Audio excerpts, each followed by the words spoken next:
It was just like a piece of magic when it would come into a small town or village.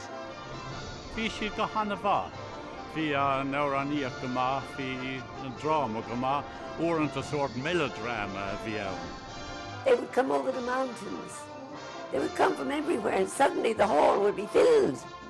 We were their aristocracy. We were their stars. It was like Hollywood on wheels, basically, you know, all the glamour and everything like that. But hard work, though.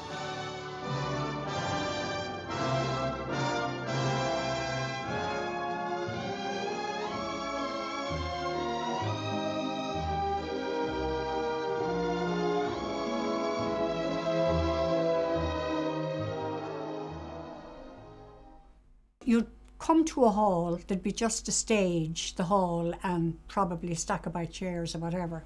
So you would have to fit up your frame, proscenium, your tabs, your front tabs, your back cloth, and all this. That's where the word fit up originated from. It would have been much easier if they were called theatrical touring shows.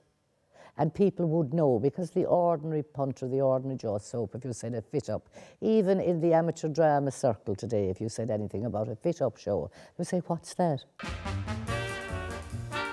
Idir 9:30 agus 9:60, bhí thart ar 8 seo ag taistil ó gach cúna in éireann. Bhí síl Jackar go maith ag daoine muoin dua san am sin. Tá sagad go raibh imirce an bhór ó éireann sna carchataí agus na coigeadaí. Go minic níor an deise go daoine taistil ón baile beag gur tógú agus gur rugú iad seachas imimecht ar Turas Anada go Sasna nó go America nó go Astráil. Agus chiallaigh sé sin go raibh tábhacht an bhór ag na seónna taistealte seo. Bhí siad ag tanú leis an seo san oíche, mar sí ní raibh mórán ar siúl ag an am, ní raibh telefíse going, ní raibh radio ag formhór na daoine. So bhí mar go léir ag lorg airgid chun dul go dtí an seo. Go minic is tócha breaníomhuid ar ré na garchadaí agus na gaogadí mar ré dúrach dorcha in éireann. Bhí ar 9 bhí annach chud feiban an seo. Bhí feiban acnaíochta, feiban imirce, ach is cinnte gur thairng na seónna seo lucht féchanna an bhór agus gur an dúil ag muintir na tíras na seónna seo. My grandmother, Vic Lovin, came to Ireland in the 1930s with a show called Flash Parade, and she had the first chorus line in the country. Now, she joined up with another guy who had a tent, but it was actually a circus tent. So she went off and had a rectangular tent, 4 shows. She toured literally all over the country, from north, south, east, west. We travelled on a lorry. The lorry was built up with the flats, which make up the scenery. And there would be canvas over that. And then all the skips, the big baskets with the props and costumes, would be inside the lorry and benches across them. And the actors and everybody would sit on those. And that's how we traversed all the byways of Ireland. Bíad na civic players a dogach ar an seo a bhí a clown Rachel Dooley, ach dairigh a sean bháthir tain, agus bhí ortha airí as an seo. Tamil na dhéag sin, chuidir le Bill Costello's Bohemian Players, agus cúpla bliana na dhéag son, d'aistrigh sé the ríist. Go dtí seo a bhí ag Paddy Dooley, na Starlight Players. Going a good few years on from that, my mother and father had to more or less settle down, and I stayed on the show. And that's how Paddy and I eventually became as one.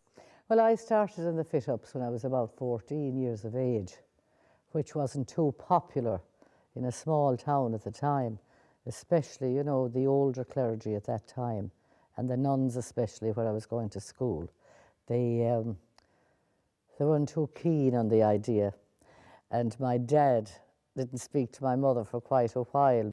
Bhuailfh Vic Loving isteach ag siopa máthair Mary Harvey, go minic, agus leis sin chuir ar aithne ar a chéile. Ní raibh ada go raibh fánar Mary dul le seo Vic mar astóir óg. And eventually Mammy trusted her a lot because she was a very, very strict woman. And she let me go with her, and I went up to Skerry's in Dublin. And actually I was sorry the first week or two because she was more strict than my mother. My mother was a bit easier going. But Vescan Carthy had winter na Hartland na Tashtil. But Vescan the Hairneed, agus Mescan the Loch Tashtil Sasna, na show people, a hana an show. Gomininic na daine a hanig o Sasna, winshid leis an tradition sin hugshid, an end of period tradition no an music hall. Lehedi Charlie Chaplin agus na daine sin mar hapla Stan Laurel.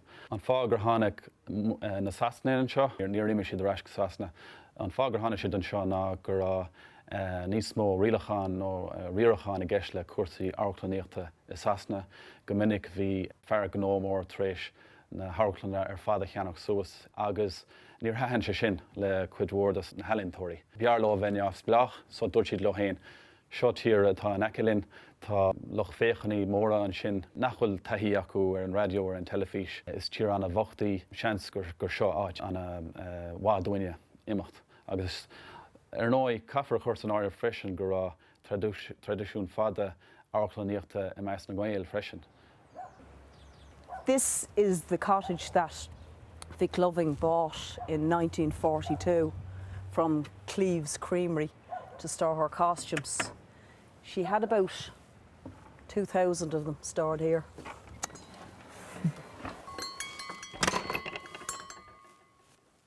The grandmother never liked the term fit-up. She always found it derogatory. It was more than a fit-up, and she just found the whole thing demeaning.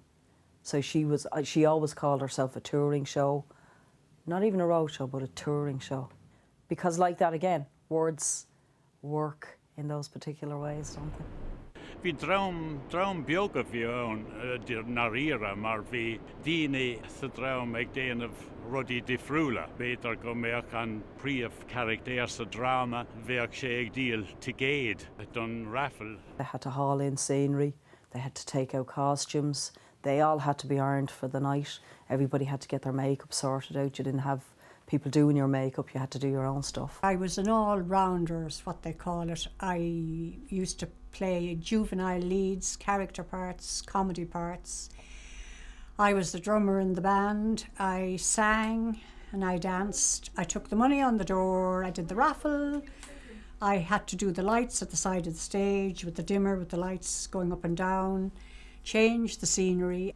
This is why I remember somebody saying that in England, if you want to really get good experience in show business, go over and join the fit-ups.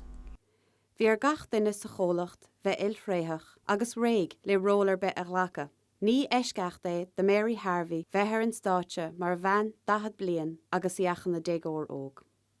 They doll me up and pad me up a little bit in that, and I would probably play the part of the 40-year-old. Male impersonation started in the Victorian Music Hall by a woman called Vesta Tilley, and my grandmother became friends with her in later years, and she actually gave her her top hat, because then Granny Vic, she was doing male impersonation in Top Hat and Tails, but the granny also did male parts as well. That was her thing. And she was just absolutely impeccable. When you saw her in her Top Hat and Tails, I mean, starched shirt, and it was just spot on. And nobody was allowed to go near that outfit. You learn so much because we just didn't act. We were the company. And we had jobs to do, like getting props and the curtains would be put up and this electric things, and sometimes building the stage and costumes, everything was done.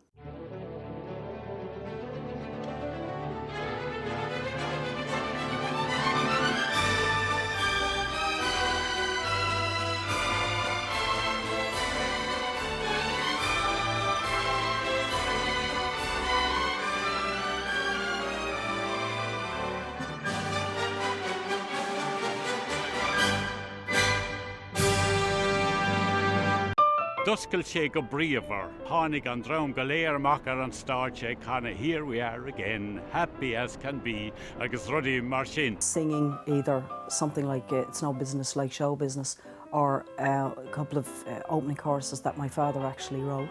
And then we'd have a gag or a sketch, which would be a short little comedy sequence. You had singers, more sketches, and that went on for the whole variety part of it. Sometimes we did scenes at the end of the variety show. We do a cowboy scene or an Arabian scene. Then there was an interval where they used to sell tickets and things like that. What would the raffle be? £1 in years gone by, which is about like £50 now, or euros nowadays. And then the play. Now, I know some of the shows ended up with a sketch, the grandmother never did, but because they went out depending on what the play was for that particular night, whether it was, you know, comedy or drama. Bhí drámaí cosú leis, The Wearing of the Green, East Lynn, The Song of Bernadette and The Bells of St. Mary's. We did 7 plays, a play a night, and we did only plays, you know, of Sean O'Casey and Shields and Sing, Playboy of the Western World, all these kind of plays. These were plays we did in their entirety. And that was quite something, to keep 7 plays in your head. Rodella bhí ann comórtas don na daoine á túla, bhí an dúis go maith. Is cuiinlam fearháin a bhí ag obair ferman seo, chuaigh sé suas ar an stáirteach, bhí sé anna cúlach, agus cheas sé an sin agus a drim leis an luchtdéachana, agus chan sé an teorán go léir agus ag deire dúlaigh sé de cúl an stáilte agus tháinig sé anuas, bhí sé go leanúir go leor. Cé go raibh an galant is a buint leis na fit-ups, ba saol crú go leor a bhí ann ag taistil an tamar fad, agus bhí faiban a buinte leis seo.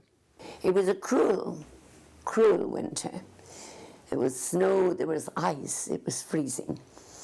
We travelled in a lorry and we got to Eton-Derry, and I was told to ask the hall keeper for a list of digs and to go out and find digs. And for a girl who came from a sheltered home and not too long from school, to go out into a strange place looking for digs was terrifying. Bhí sé dachar bheithir a móthar ar feadh tréimh se fadan. Áit a bháin chuig sé de gír a lóistín. Thug ban an tí cuidir de Anna teachtasteach agus marga dhéanamh ar an ráta. Rinneach an marga ach bhí feib. This woman had a drink problem, and the food there was raw. And I was shown up to my bedroom, and I stood there. The bed was damp, and this is another thing they told me, to take out your cosmetic mirror and put it between the blankets or the sheets. If it misted over, the bed was damp. Ní raibh letrachas le fáil go fór lehan in éirins na trochadaí, na dahadaí nó na caigadaí. Úsáididir tilly lamps, sna phobal, sna halaí agus ar an stáit fiú. So you'd be in the middle of a play like East Lynn or The Girl of the Golden West or something, and all of a sudden this tilly lamp would start to go down. So what you do, if it was hanging from the over rafters or whatever, you just reached over, continued saying your lines, and start pumping the tilly lamp. And the audience never blinked, or we never blinked. It was just part of the whole thing. Probably if you did it nowadays, you'd be laughed off the stage. You couldn't say in show business, I'm putting X amount of money away every week. 1 month you'd have loads of money. Next month you'd be hard pushed to pay your artists. So there was no way you could kind of, balance things out. There was one place we went to where the whole place slammed their doors as we came into the little town, because the company before us hadn't paid their way. So we had to go out to the country. Ach, bohíl an chrua freisin caffré sin a chuirt an áirh hí ní an na bóthra go maith, hí an tír an na bhocht go minic ní raibh aon fetril. Go minic bhí ar na seóna síobáil ó ar capla, ar cartainna, péród a bhí san áit a thugad siad dóibh beidir Lorry móna nó rud mar sin. Tá scéal spéisiúla gur tháinig bhí loving trasna ar Garda a bhí cantalachas dócha I limnach an seo agus gur úirt sé leihí nach rá cáin ar nach rá áireachas aici ar an gár. And he told her that she couldn't move the car because it wasn't taxed and insured, and she explained to him she would do that when she got it back to Dublin, because at that time we could only do that. And he said no, and she called a couple of the tilt men over and told them to smash it up. And she said, if I can't have it, you're not getting it. And that was that. Ba bhean an a láidirí le héadí Vic Loving agus ní dólam gur eisceachtaí chafa bheith stocha go maith híomh cuasaí gnóide agus go maith cróga agus chafa a bheith sláintiúil beidir freisin don síl sin. When you consider it, this is a woman running her own company in the 30s, you know, her own business, and keeping it going through all of that lunacy that was going on. She just didn't like people trying to best her. Bhí Graham dain ag an Clare ar hocaí na héireann ag an nám, agus bhíoch imní ortha faoin tonachar a bheach ag an seo ar na pobal, go háirithe na daoine óga. Maybe they were a little bit scantily dressed, which they weren't. I mean, they had little dresses and they were just to the knee and that, you know. But it was like anything to do with show business. It was a kind of a taboo subject. I mean, did you ever hear the song, Don't Put Your Daughter on the Stage, Mrs. Worthington? A priest from the pulpit told the assembled congregation that it wasn't so much as flash parade as flesh parade. Dúirt Vic Loving í héan go minic gur hahan sé leihí nóair a bheith cá thagart a tuairt amach fuú mar go mé sin an budscrocht is fear bhí acu. She didn't take any notice, full house, whatever. But the next night, a group of yobs threw a bicycle chain up onto the power lines going into the hall and blew the lights. And she decided just to pull out of it altogether. And she never went back there. Cé go rá beidir mionlach don Clare I gcoinne na seóna seo.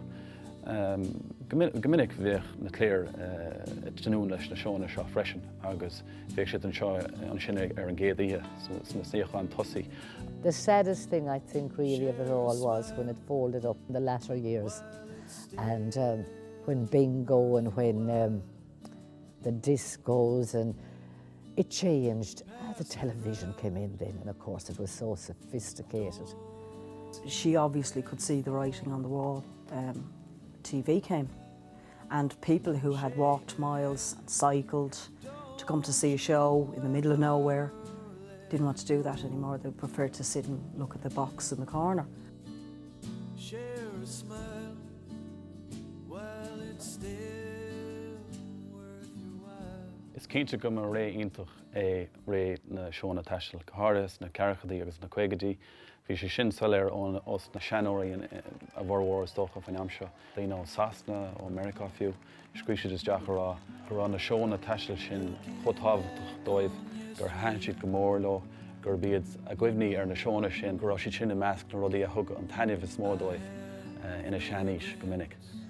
And it was sad, really, because their whole life had changed. And it was like as if you'd drawn a blind down. I mean, they weren't people that could go into ordinary jobs. They were meant for the stage. They knew nothing else. And there was nothing there for them to do, really. We had to give up touring and settle down here in Dublin. And I'm not ashamed to say it, we hadn't tuppence. It really was kind of an end of an era. There was about 80 shows in Ireland, crisscrossing the country.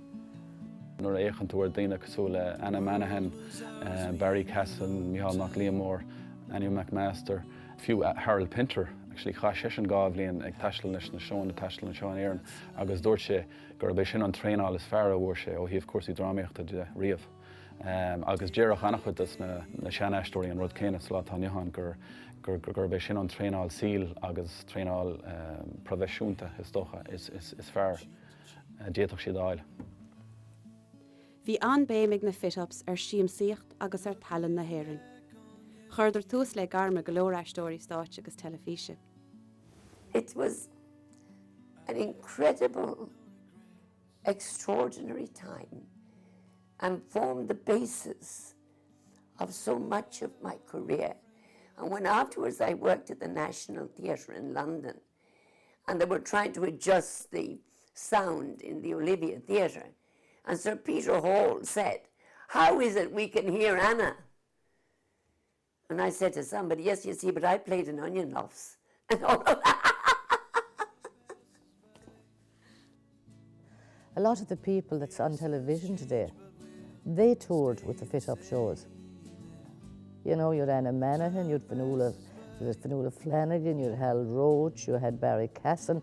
You could go on and on, you know. We'll meet again. Glance behind, and you're here again. In níag deir réim the fit-ups, bhí gaantanas cólúdar a measc sean muintir na show agus bartaí a chu seo a hochrú. Bhí an cia teach le chéalacha ag tús na nóchadaí a mála ochlí. The idea came up about doing a reunion for the show people and that. And it was May Mac and Paddy that thought of it. And it started off then that people that are living in England and Scotland and Wales, they started coming over. And it just took off from there, and I think it went for 12 or 13 years, I can't remember really, which was absolutely wonderful, you know. A lot of amateur theatre groups are spin-offs from the likes of the shows because people saw that you could entertain somebody on a stage, and that's where they came from as well. My husband started the first drama group that was ever here in Portmarnock, and actually we did a play, A Priest in the Family, and it went into the All-Ireland finals, and we toured up Cavan and that. Tashlín Lady Red Kettle agus na grúpi drámic de seo tíonn siad ar concourt fós sa lá Táin Johann. Tá méach na fit-ups a teist le rís sa lá Táin Johann is soiln go méach antóir ag muid an hair northú.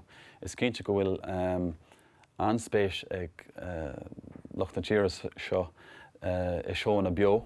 If anyone had the wherewithal to take a fit-up show around the country and do it exactly as it was done in those days, that it would be absolutely wonderful.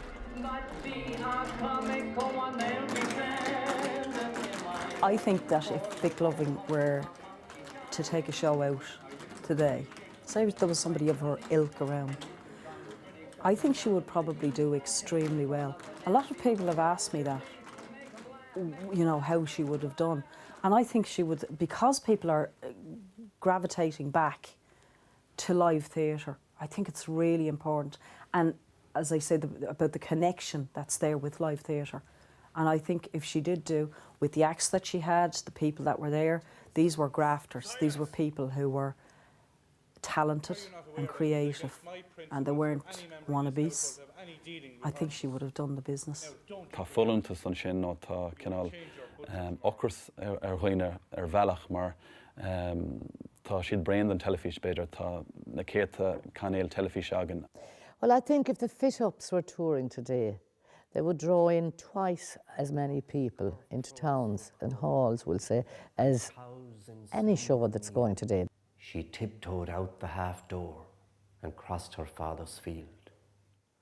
Down the mountain shoulder the ragged dawnlight came, and a cold wind from the westland blew out the last star's flame. I can tell you they would pack every hall and every little place and town and city.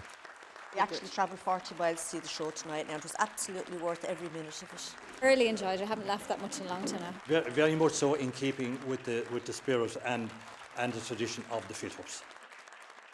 I believe that there should be a new era of fit-up, because I think that people are maybe sometimes tired of television and that, and they would find the same joy. And part of the joy is meeting the same people. They're coming again, and who's with you, and asking all the news. And absolutely, I think, yes, the fit-up should start again. There's no people like show people. people, they smile when they are low. Yesterday they told you you would not go far. Tonight you open and there you are. Next day on your dressing room they'd hang a star. Let's go. Oh,